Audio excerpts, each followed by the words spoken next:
The infinite truth. You know, if you want to know the infinite truth, you have to know the truth of infinity. The truth is, it's very, very difficult for us to understand this, but truth does not begin from the human perspective. Quantum physics proves this. It's a very simple fact that it's known. It's a scientific fact that nothing physical can exist.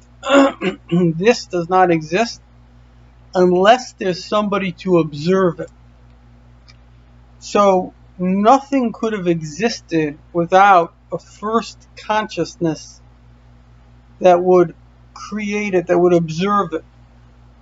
And so that means that nothing but nothing. It's almost impossible for us to understand. If you wanted to, there was a great scientist who he did this. Says we've spent a lot of money. It's like a TED Talk kind of thing, and we've done this amazing experiment. I want to show you what the universe really is. And he turns off the lights. Anything that exists is a miracle. There's nothing that exists, time and space and matter, everything.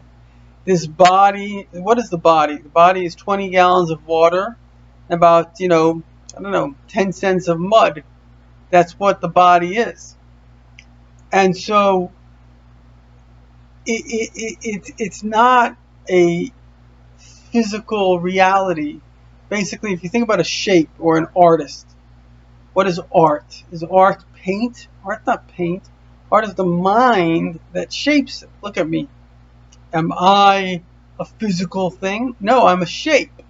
Someone shaped me, says the greatness of God. He shapes a shape within a shape. In my mother's womb, the DNA was formed to shape this. We're all shaped by God. You can say, oh, well, it's all natural. Really? Every single leaf on a tree is similar but different to every other one. Every human being is similar and unique at the same time. That's natural.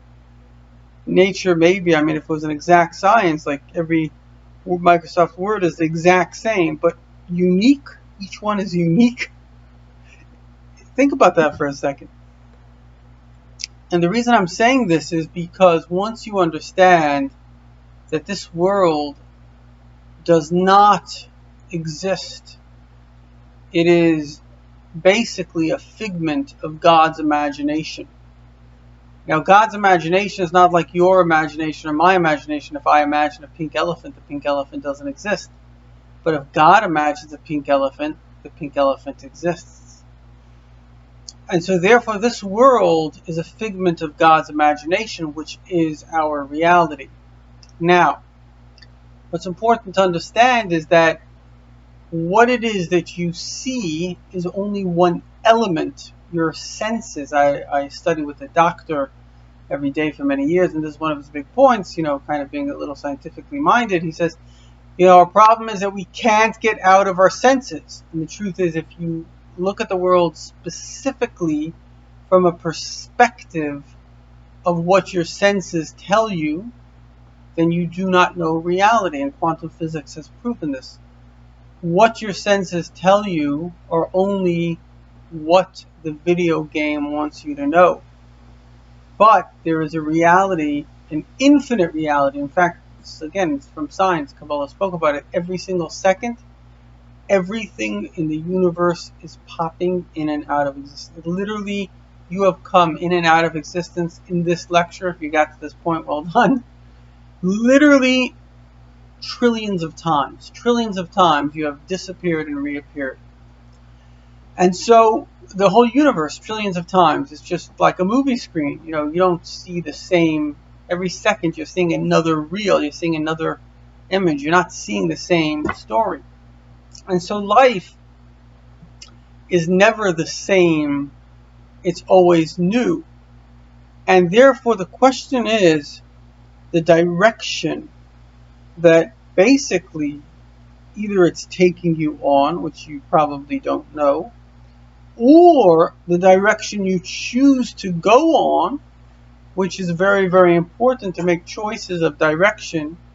And finally, the ultimate is like a guy in the car that has a GPS. There's a confluence between you driving the car and the direction, and the two begin to merge, and a new entity, let's call it a godly person, that is able to integrate the infinity in the finite is born.